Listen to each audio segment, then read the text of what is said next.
Hey everyone, it's Louisa Munson from Feel Good Astrology, and this is a little bit late in coming out, this one. I interviewed my good friend Tania Castillo back in May, and for some reason we actually did a couple of recordings, and this one just got forgotten about in the rush to the fantastic Higher Self Expo, which we both participated in. In fact, Tania was also one of the hosts. So this is post Higher Self Expo, but we were having a little chat very recently. She said, "Hey, do you remember we actually recorded another interview?" And I looked back on my archives, and there it was. And then I remembered. So in this interview, you're going to hear more about Tania's personal story, about her challenges with health, and her motivation, and how, as she uncovered what was going on in her health, her story all really leads up to her awakening. And so it's a really special thing that she shared with me. So I really, really hope you enjoy it. It's following just now.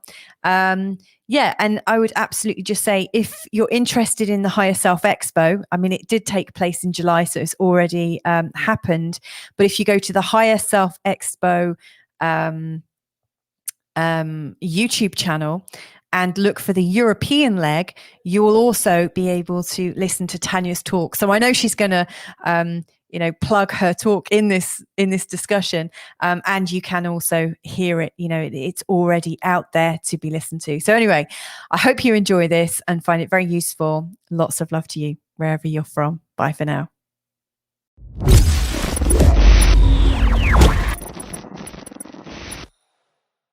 So it's my great pleasure to bring on my good friend and amazing coach, Tania. So Tania, welcome to our conversation. I'm really delighted to have you here. How are you doing? How are you feeling? Hello, Louisa, my dear friend. I'm so honored to be here. I'm fine, really. Living life with immense gratitude. That's how I'm doing. That's amazing. In fact, I don't think I've ever known you not to be full of gratitude. Yeah, even when things get rough, or when there's one of those not so wonderful days, I always feel grateful, whatever is going on. Yes, yeah. I know that to be true of my experience of you completely. We're coming together today to have a little chat and explore some of the concepts around science and spirituality, because there's the Higher Self Expo this year, which is taking place for 24 hours between the 17th and 18th of July, all across the world. There's 33 special guest speakers, and you're one of them. And the topic is when science meets spirituality. So I was just wondering, how do science and spirituality touch and intermingle in your life? Well, wonderful question. Actually, I'm also a co-host for Europe with Rui Vasquez. We're both co-hosting. We were invited by Zane, the organizer, and through Karen from Australia, who's also co-hosting. And as soon as Zane, Karen, and put Zane and me in touch, I said, "Yeah, wow, that's a wonderful idea. Let's do it." And interestingly enough, science has always been a part of my life in terms of health, because ever since I was a child, it's not that I was very interested in science, because I'm much more intuitive. So my right brain is much more active than my left brain. I was terrible at maths. But I had an interest in nature. I always had an interest in nature and how the body works. And as a child, I used to be quite sickly. I was very sensitive. Well, now I know that. I didn't know that before. I didn't know that the reason why I got sick all the time was really because I was picking up on everything around me, and also because I had a huge truckload of emotions to deal with, which I had brought in with me. Of course, there might be people who don't believe in reincarnation who might be listening, but at that time I had no idea about it. But now I have absolutely no doubt as to the fact that I brought with me a truckload of stuff to deal with. And so that interfered with my health very heavily. So as a child, I used to have a lot of stomach aches, digestive problems, a lot of flus, throat issues, you name it. I was sort of basically ill on and off. And I tried to find out the reasons, of course, in the normal way. So, going to the doctor and getting treatments, and then also trying natural treatments. And imagine, even at the age of 17, when I was in 12th grade, I got a stomach ulcer at the age of 17. Oh, that's huge. Because I was very nervous. I always was very demanding on myself. So I took on a huge responsibility at a very early age. And I was so demanding that I needed to be perfect. So everything needed to be perfect. And so then I used to get very nervous when I was being tested, but not necessarily that this weight was being put on me by anyone around me. It was my own thing with myself. So I got this stomach ulcer. And at that time, I went to a homeopath. And it was treated with that, it's the gray clay that I used to ingest, and aloe vera syrup. And it was really simple. And from then on, I started also looking at natural healing options instead of medication. And then around about 18, I got very depressed when I went to university, because I had dreamt I wanted to be a journalist. That was my dream job, because I love writing. And so I believed through my writing, I could somehow bring some peace to the world, somehow change things, somehow bring the truth out, somehow convey the news in a way that could make a difference. But when I got to university, I realized that the media is not like that. And so I got in a huge depression, but I didn't take any pills. I went to the gym. And that's where my passion, well, I'd already started earlier with aerobics and things like that. I was very into fitness. So I started studying more passionately, studying anatomy, physiology, and so on, at the same time as I was at university. So diving very deeply into the scientific reasons why the body reacts in this and that way. And nevertheless, I was ill very often anyway. So I then got myself into over-exercising. I was an addict, really, an exercise addict. I couldn't stop for one single day. Like if it was the weekend or Sunday, I just had to go outside and walk or run or do something, because I would get so jittery. I just couldn't sit still.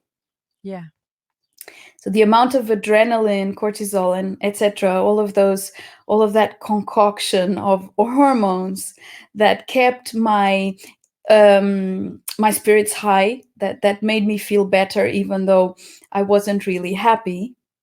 I needed that. I craved for that. So I exercised and exercised. I became an excellent fitness instructor.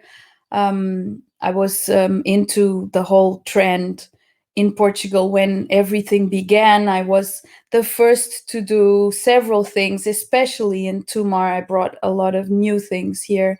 I opened my own gym and so on. I was into nutrition.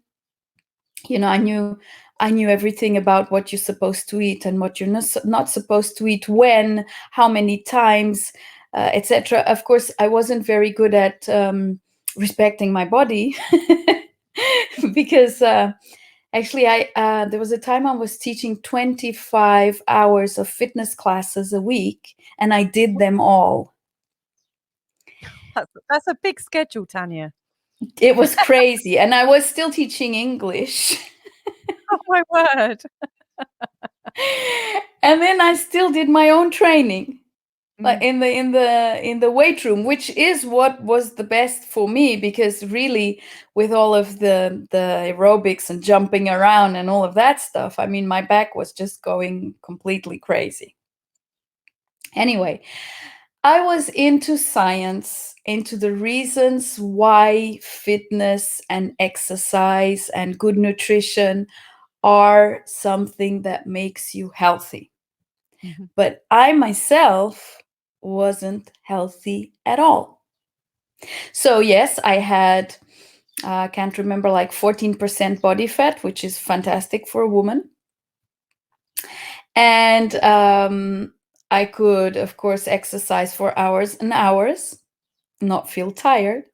But my joints were, of course, getting more and more older, really older. I had flus super often. I still had the digestive issues. I had lots of throat infections. I lost my voice very often, because at the time I didn't know how to place it. So then I'd speak too loud, then I'd lose my voice, etc. Anyway, somehow the science was telling me, of course, I couldn't exercise so much. But on the other hand, there were things that science was not capable of responding. Of the answers were not showing up. Yeah. So yeah, of course, everyone knows that excessive exercise brings about free radicals in the body, and excessive oxygenation, which means that you get older faster. And however, the other ailments, which I already had from before, which were not necessarily connected, just kept on and worse. So at some point in my life, I started listening to people talking about the fact that emotions and the way you see things, the way you think about things, influences your health. Yeah. And so actually, it's interesting, because at that time I was doing my postgraduate in health and fitness, in exercise science. Yeah. And at that same time, I was discovering that it was not all about science, that there had to be a bridge between the science and the rest of us, the non-scientific part of us. So at the time, some of my presentations during the course were geared towards showing that there is more to this than just physical reasons, and then just physical solutions.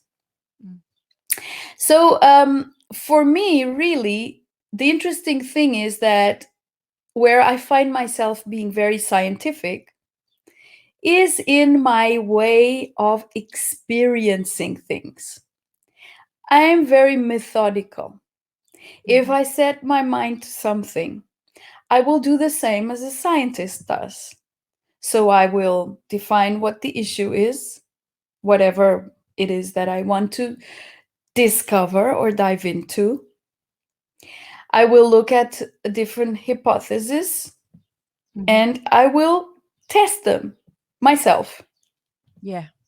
On my own body, in my own experience. And then, of course, I will come to the conclusions for me. This is exactly how any scientist will go into whatever. So I don't have a preconceived idea of it will have to be turn out this way or that way, same way as a scientist would do. You don't know beforehand, that otherwise you wouldn't be testing it. Yeah. So that's life for me, is a constant testing ground of what is possible. So I started broadening my landscape of possibilities and discovering through the metaphysical side of health, discovering what the relationship between some certain ailment or pain was with my emotional background and with my belief systems. Yeah. And then I started noticing progress. And the turning point was for me when I went to the doctor at the age of 30, more or less. And I had terrible lower back pain.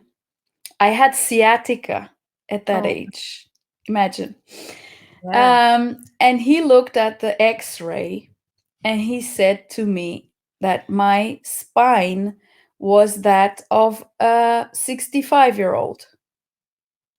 Gosh. And when he told me that woke me up Yeah, to, I'm sure it did. That's wait a shocking. minute, I'm only 30. Yes.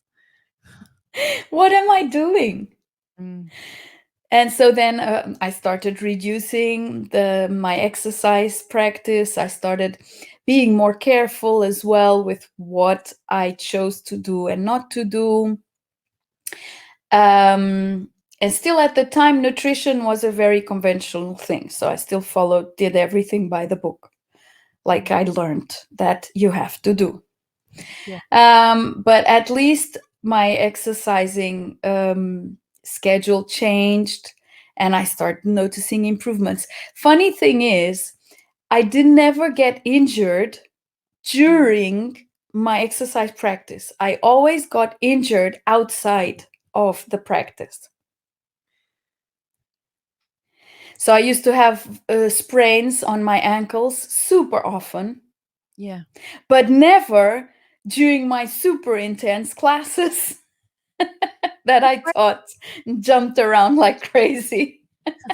What do you put that down to, Tania? That Then I discovered go on. I discovered that the sprains were really because I wasn't really trusting life. I was in such mistrust that whenever I was caught unaware, then that lesion could happen, that I could get hurt, to, of course, remind me, but I was unaware. But the thing is, so sometimes people say, oh, but some people, poor people, because they don't know, and so whatever. Everything we need to know will come our way sooner or later, if we need to know it and if we're open to knowing it. So though at the time that I was spraining my ankle so often, I didn't have a clue that there was something called metaphysics of health. I did find out sooner or later. And then I stopped spraining my ankles. It's funny you mentioned that, Tania, because I've had two bouts of chronic fatigue syndrome. So one when I was 16 to 18, which I didn't really recover from. And then again, when I was about 27, 28. And leading up to both of those times, I was feeling depressed, and I was also really not sure about my direction in life. And I would be saying to myself again and again, I just don't know what to do. I don't know what move to take. I feel like I was paralyzed. I felt like I couldn't make a choice in case I made the wrong choice. And it was hilarious. I would have those thinking, like those thoughts about not being able to move forwards. And boom, there I was in bed. I couldn't get out of bed. I was tired. And the universe just gave me a lot of paralysis. Yeah. And yeah, I've sprained my ankles, I've busted my knee, and I've had lots of hip and ankle injuries. And it's always when I'm afraid of taking that next step. Really Yeah. afraid. So it's really funny how that really ties in with what you're saying as well. Yeah, I had a lot of hip pain as well, especially when I was going through the phase of divorcing my first daughter's father. And at that time, it was a really, really hard time because I had built a business with him. I mean, we had built a life together. And at that time, I realized I wasn't really living life. I was just going through the motions. And so I usually say my daughter's pregnancy, actually my daughter coming in through me, woke me up to the notion that I had no idea who I was, what I was doing here, where I was going, why I was here. And I mean, I was totally oblivious of all of that. And the pregnancy just woke all of that up in me. And so I had a small baby, a business, we had our home together, etc. And I couldn't find a way of doing what my heart was telling me, which was moving on, because it just seemed so impossible. Like, what's everyone gonna think? And you've got your parents and your family to deal with, and I was also a bit of a public figure where I live, and so everyone knew me. And so it was I was very torn between doing what I knew I had to do and doing what I thought I had to do. And so my hips were killing me. And I even went to take an x-ray, and it said that I had already arthritis. Oh my word. Right. Yeah.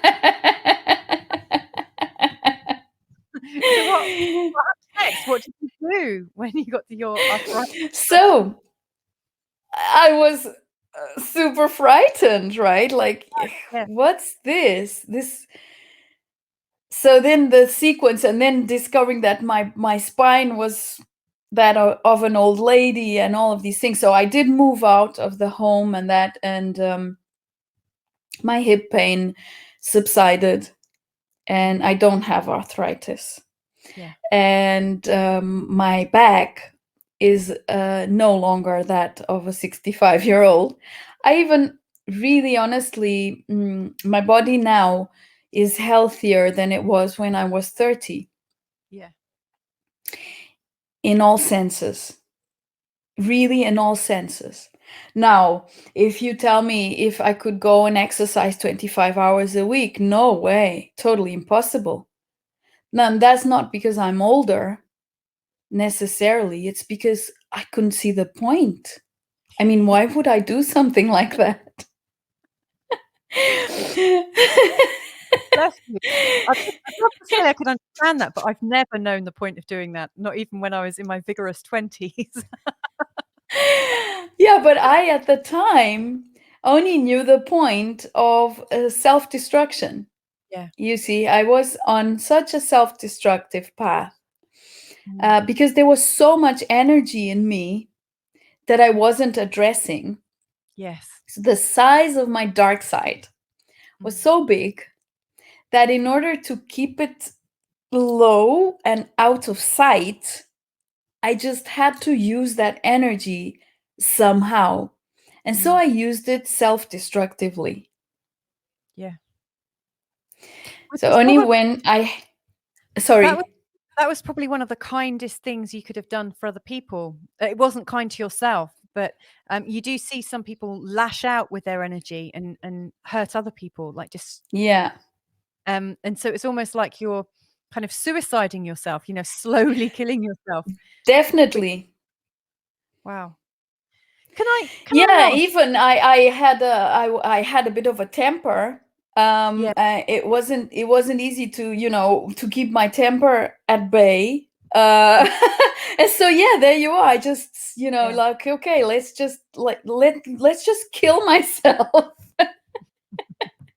so everyone else can be around me. I want to I get that, by the way, because I've grown up around people who've had tempers, and I've had a huge temper myself. I still do, actually, but we handle sometimes. Yeah. But of course, after you accept it, it no longer lashes out crazily, and it's a completely different thing. Yeah, absolutely. One thing I want to ask you then, so you, up until this point in your life, you'd really followed a scientific model for developing your body and your health, following all the guidelines that you were given. And you got your diagnosis of arthritis and a back of a 65-year-old and terrible hips. So tell me, a lot of people would say science is evidence, and the evidence of that were the test results. But you're proving now that actually the science at the time was wrong. So where did that go wrong? What were we missing? Well, it was right at that time. It was correct. What was on those tests was right. The thing is, what wasn't right is that I couldn't do anything about it. That's what was wrong. Right. Okay. So for instance, the assumption created by the evidence. That there's nothing you can do about it. So people see evidence and they say, this is where it is, this is how it is, and I have to just live with it. Event. Right. I was told as a child that I was unlikely to have children because I've balance in my hips. And I had one ovary higher than the other, and I had a homeopath help me start my periods, and I walked with a limp until I was 18, and I had it kind of massaged out. And I've had no problem conceiving, as you know. I've got they just kind of pop out. So we prove our diagnoses wrong. But go on, you're going to tell me a little bit more about it. I was going to say that I also had, I think in English it's called the gallbladder, the thing that's inside the liver. Yeah. So I had something, in Portuguese it's called a lazy gallbladder. Okay. So it didn't function properly. So that's why I had problems with digestion. So I had a very strict diet most of my life, like things I shouldn't eat. And not only fatty stuff and all that, but even some kinds of vegetables and some kinds of beans, etc., things that I couldn't eat. So I was always super careful with what I can't eat, because then it's going to be there, because this was supposed to be chronic and incurable. Yeah. So I was damned to live with this for the rest of my life. I also had chronic sinusitis, which is also apparently incurable. And I had a huge cat allergy. Like, I couldn't be by cats because I'd just go all red and my eyes would start itching and tearing up, and I would cough and become sort of asthmatic and sneeze like crazy, and it was just terrible, really terrible. Anyway, all of these things are apparently incurable. I mean, you don't cure allergies like a cat allergy to cats. It's not something you can heal, apparently. But with my scientific approach, Yeah. and that's why I say I'm a changeologist. So, Right. which I and I call changeology the science of change, right? Exploring the science of change. Exploring possibility. There you are. So, okay, someone is telling me, okay, you've got this ailment and this is incurable, so you'll have to take this pill for the rest of your life. And I'm, oh, okay, so that's one hypothesis. Yeah. Now, what if I formulate another one and test it? Yes. And so I did, and it turns out the cat allergy was, and also, of course, was very allergic to pollens and stuff like that. And in some cases, if it's very, very intense, I still do sneeze, but I don't go sort of crazy about it. It turned out it was very related to my femininity and to my acceptance of my feminine power and my sexuality, which I didn't really want to manifest too much because I was afraid of being abused. So all of that imbalance that I brought with me, also with memories I had, meant that being feminine was dangerous. Yeah. And sexuality was not safe for me at that time when I started developing these allergies, which I no longer have. And the sinusitis I started discovering was related to my imbalance with the masculine. Mm-hmm. So it had to do with my anger at so the feminine was afraid and the masculine was banned because the masculine had been the bad one, had done things to the feminine that the feminine despised because, of course, she had been really badly treated. So inside of me, I'm saying these archetypes of feminine and masculine were completely off. They didn't even know each other. Yeah. They had no idea that there was another side and that side needed to be embraced and cooperated with if life was going to be successful and if I was going to be healthy. So this huge imbalance between feminine and masculine, which is basically lived in the dark side. Yeah. It's the parts of us that are hidden in the unconscious and subconscious mind, and which I clearly brought in with me. And then, of course, lived in this lifetime in several ways, but not as strongly as I already had in my memory, in my Akashic records, in my whole experience as a human. Yeah. So that took care of my sinusitis and my hay fever and my cat allergy and all of these things, which are naturally a healing just from the fact that we come into acceptance of all of these things, no longer rejecting the unloved parts of us. Because in me, neither the masculine nor the feminine were loved. Yeah. There was no love whatsoever.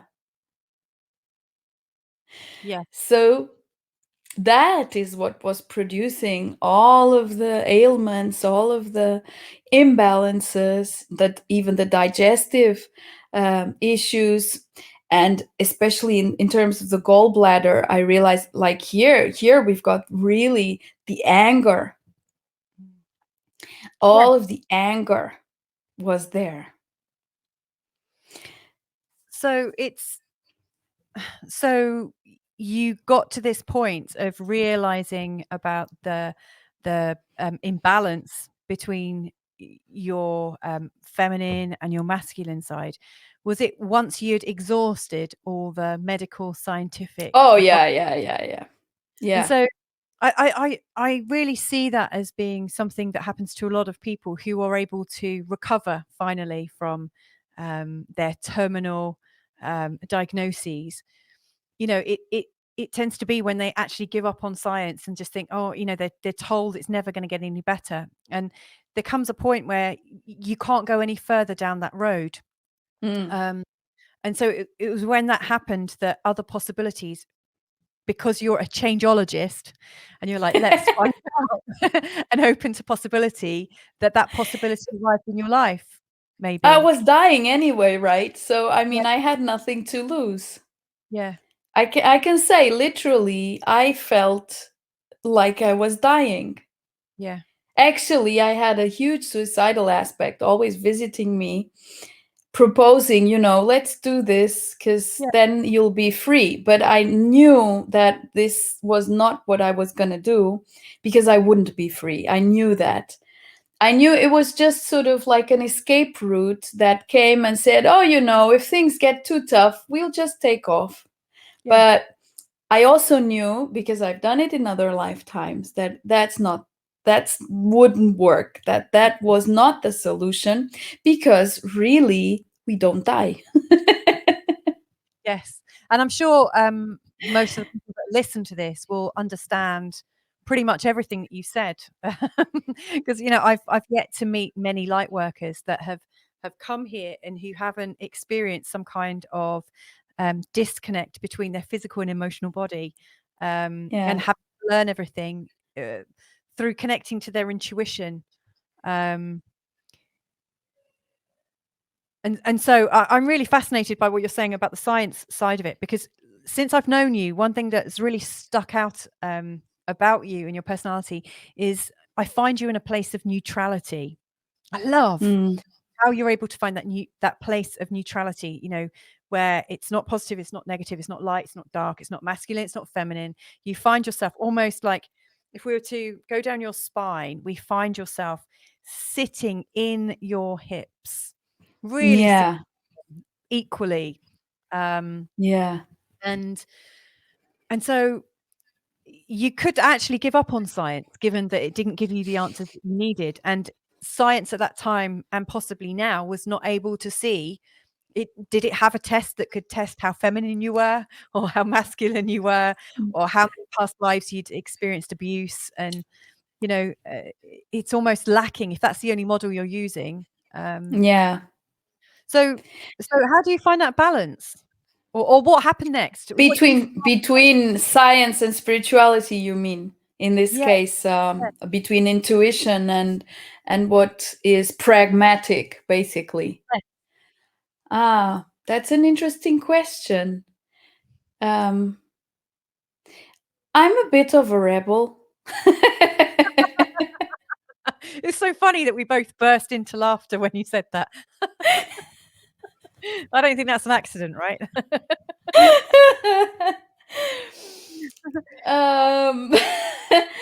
My soul is very bold. So yeah, let's try it out, kind of thing. And so what I've ventured into trying out and has been serving me super well is, okay, so from now on, I am going to trust 100% trust my intuition. Meaning, in other words, I've chosen to offer my free will to my soul, to my essence, to my spirit, to my divinity, to not need to make choices based on my limited human perception. So I have chosen to challenge myself to realize that it's not true that our soul knows nothing about being human. Much on the contrary, our soul, when given the chance, has all of the answers we need. Yes. But many times it's not given the chance, and that's perfectly okay. Because one thing that compassion means, and the compassionate soul essence of who we are, has no agenda. Yeah. That's why it's possible to live all sorts of experiences here on earth, because there is no necessarily good or bad, light or dark, etc., etc. But when the human self decides it doesn't need to be a self and surrenders to the whole self, Yeah. and realizes that there can be a blend, and that the human self realizes that it doesn't need to protect itself anymore, because when in complete surrender to essence, to soul, everything is provided, and so it is a safe space in itself to be in that place, though of course it's completely vulnerable, because you really know nothing at all. Yeah. So it's a moment-to-moment discovery. So in a sense, responding to your question, how have I found that balance between reason, right, between pragmatism and intuition? I've decided to find the balance by diving completely into intuition. And through there, receive the pragmatism that is needed in each moment. Yeah. So instead of me having the illusionary idea that I know things, letting go. We're so good at pretending that, aren't we? Yeah, exactly. I laugh at myself very, very often because of this. So yeah, okay, there I am pretending to know. Okay, let go.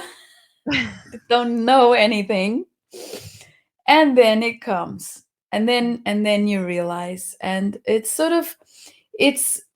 so simple, because I don't need to have all sorts of ready-made ideas and things, programs in place, definite plans and expectations, and to know where I'm going and what's going to happen tomorrow and stuff like that. I don't need to know, because there's no point. Because in my surrender to living through that intuitive knowingness, I am always in the now moment. So really, I don't have much of an interest in what's coming next. I don't need to either, because it is a result of where I am at right now.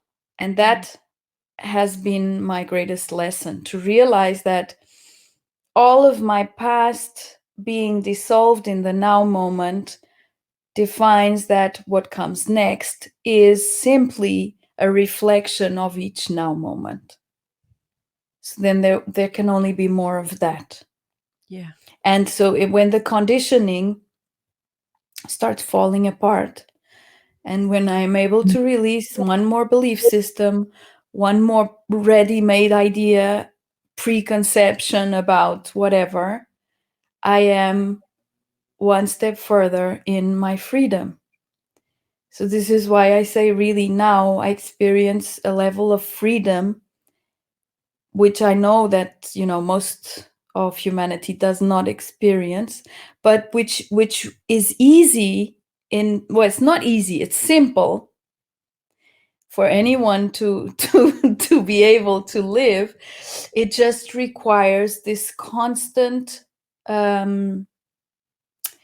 surrender to the moment, constant change, in terms of not needing to hold on to something I know has to be a certain way. Can Because the way just shows itself. So yeah. Can I choose this moment to unpack some of what you're saying, because what you're sharing is so deep and rich. I just want to kind of put it into a nutshell.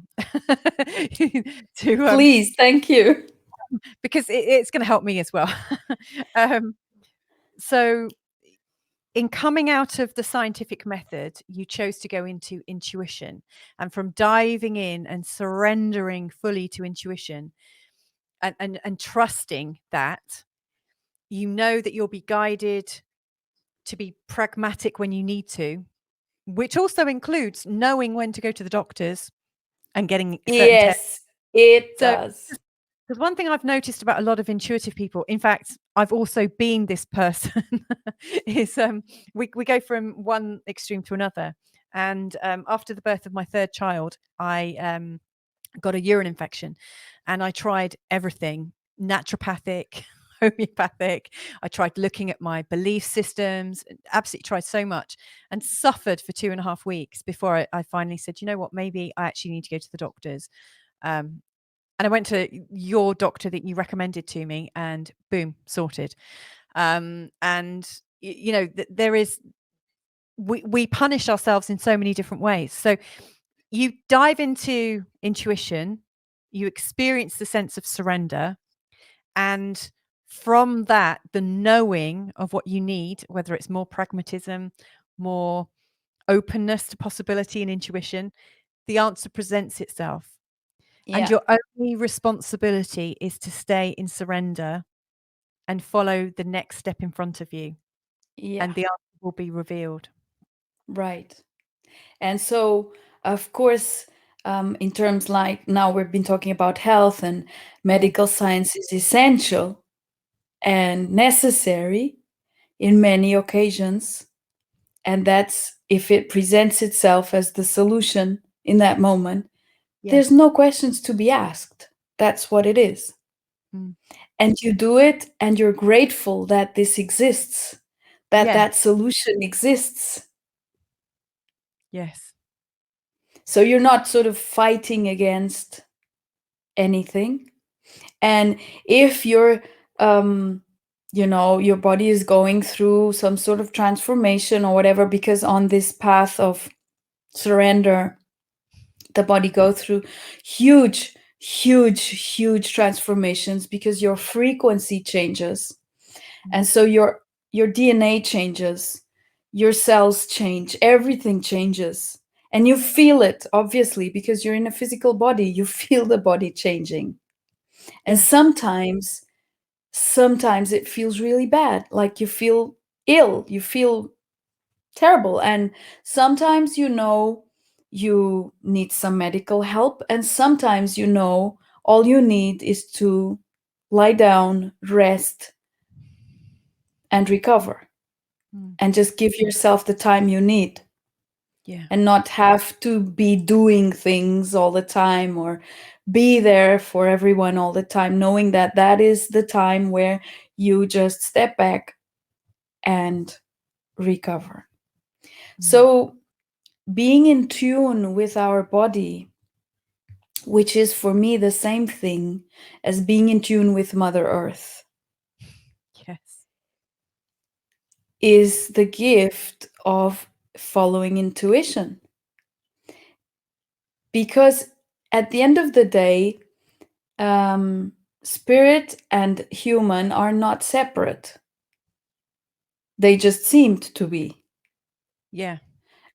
For the purpose of this experience of separation. But when we surrender to spirit, who can see more, then the blend between spirit and human becomes harmonious, and then you can just trust each step. And I mean, everything we need is here, whatever it may be. If it's in the case of health, if it's any kind of medical treatment, it will present itself. The thing is, what happens mostly is that people have forgotten to trust their body's rhythms and to listen to their body's language, and therefore have entrusted the responsibility for their health only to medical science. Yeah. So that's where it becomes imbalanced, because there has to be a cooperation between you and your knowingness of what's going on inside of you, etc., and medical science. I mean, it's not a one-way thing. It's not like, okay, doctor, I'm here, heal me. Yeah. I mean, you can be forgiven for forgetting about your knowingness. I mean,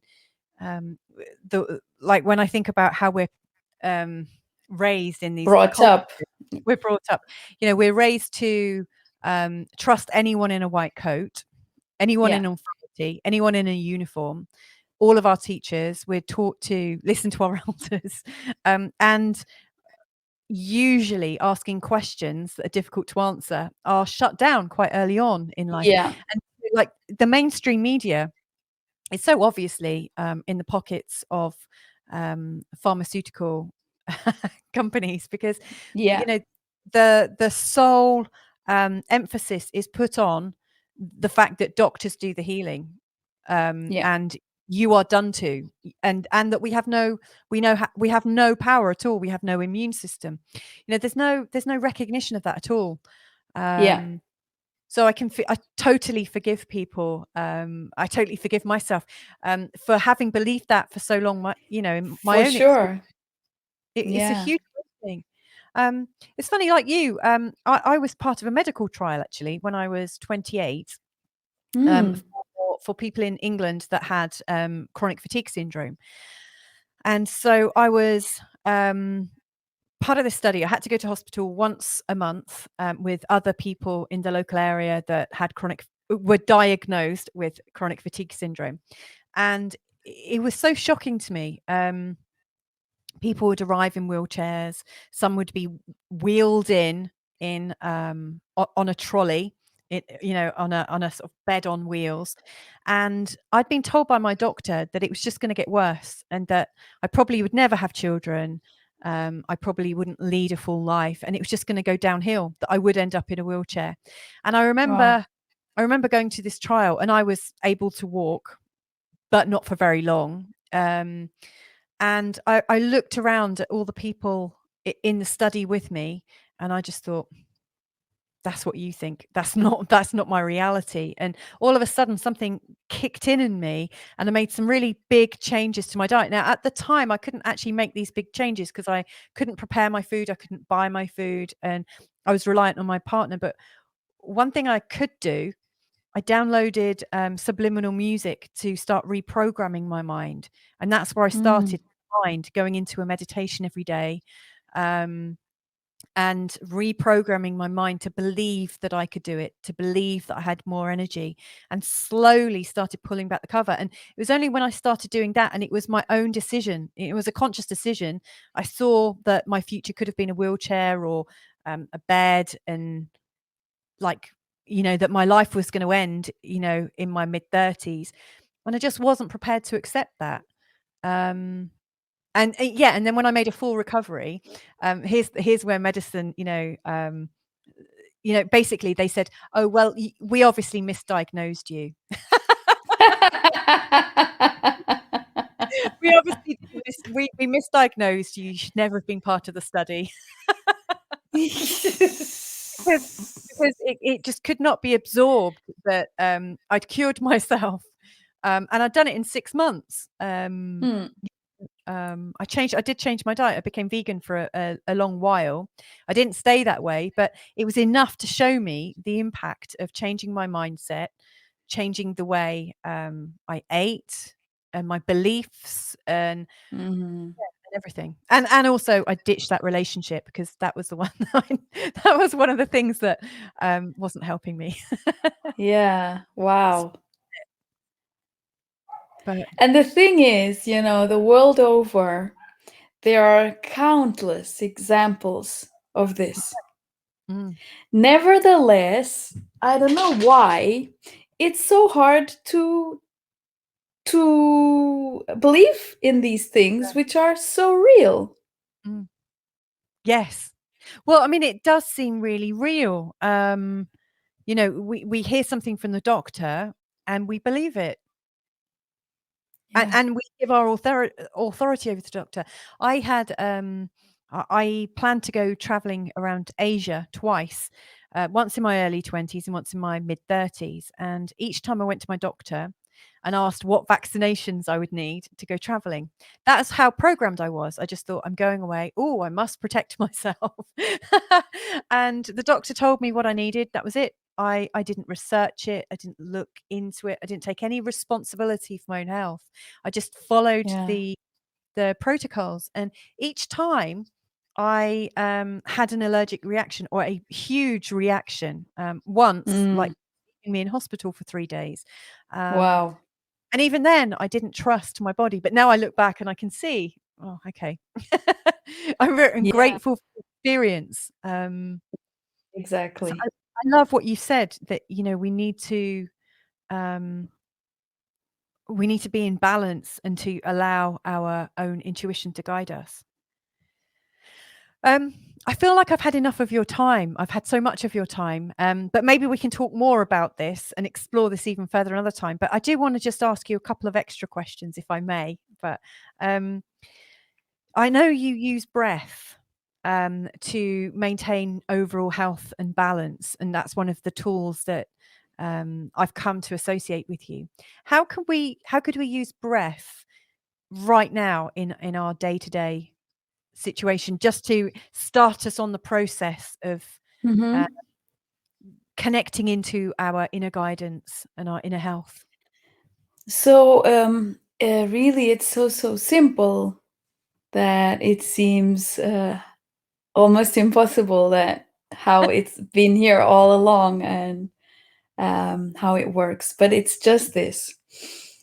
So, really, when we are born as babies, we breathe with our whole body.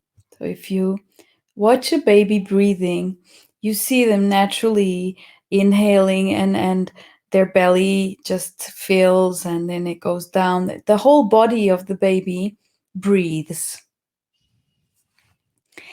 And so basically, that is saying to your body that you're safe, that everything's okay. So it's coming back to this natural flow of your breath. So what happens is that, of course, somewhere along the way, fears come in, and then our diaphragm becomes contracted.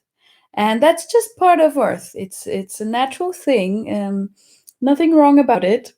The thing is, it does have consequences, and fortunately, and it's exactly those consequences that then remind us, oh, wait a minute, maybe there's another way.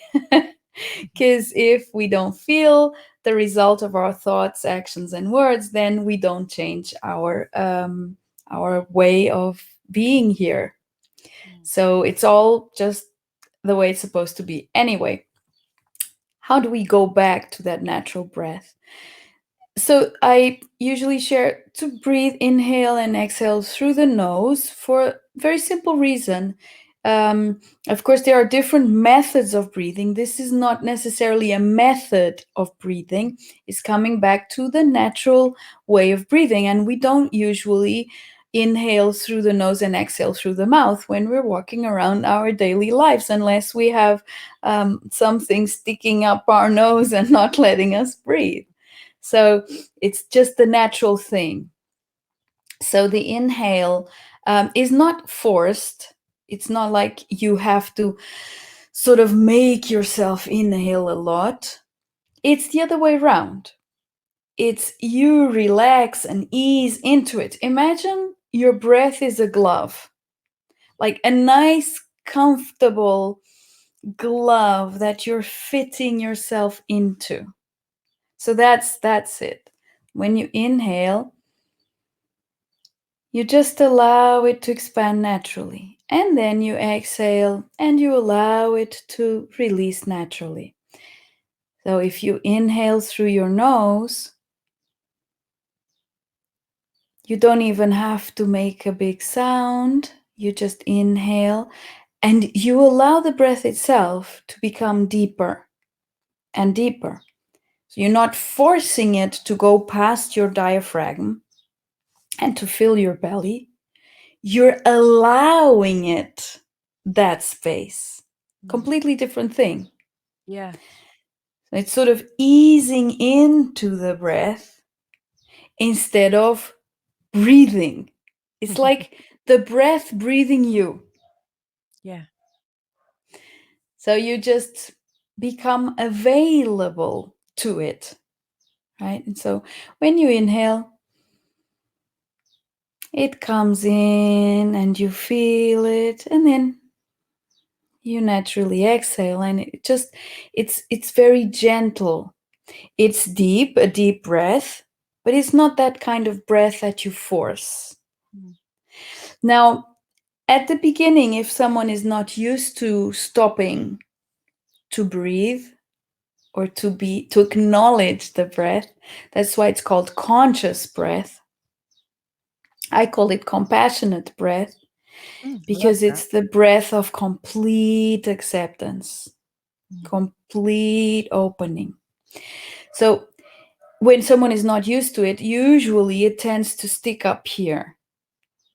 And then that's okay.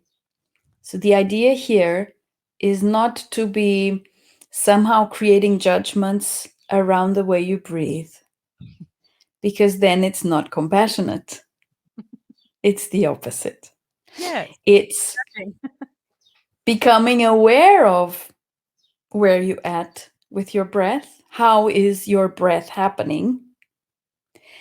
And consciously choosing to open up to it, to be here, to be available to it. And so as you do that, the chest starts easing off naturally. So it's normal at the beginning also, if there's a lot of tension up here, the person will become much more aware of it. Sometimes people are so busy, and that's why they're busy in the first place, that they don't even realize how much tension is just sticking around here in the chest. When a person stops to allow the breath, then you feel it. Don't be afraid. It's okay. It's just you. And there's no way you can run away from you. I mean, you can pretend and try as much as you want, but you can't run away from you. Yes. So that's it. Basically, that's it. That's lovely. I love how you are saying you're making yourself available for the breathing to happen. I think that's beautiful. Thank you so much. Thank you. Right. If somebody has been listening today and really resonates with what you've been sharing and wants to connect, what's the best way that they can connect with you? Well, maybe through my website, because all of my contacts are there, my email address and my phone number and all that, which is inpassioncoaching.com. And so you could say I'm a coach, but I like to call myself an Isness mentor, which is a strange thing. But basically, it's providing this safe space, this mentoring on how to surrender to that expanded awareness, to that knowingness that can then guide us towards pragmatism or magic, whatever. Tania, thank you so much for coming today and sharing your experience and really speaking from the heart. I've really enjoyed it, and I think it's going to be really appreciated. Me too. Thank you so much, Louisa. Thank you. It's been wonderful, as always. Oh, I think we have a beautiful connection. I love it. We do. And thank you to everybody that's been watching today. I think it's safe to say we are full of gratitude. Isn't that right, Tania? Oh, yes, completely. It makes a huge difference. Whoever's listening is bringing in their own awarenesses, and it makes a whole lot of a difference. Excellent. Well, from us, both coming to you from Portugal, we bid you farewell.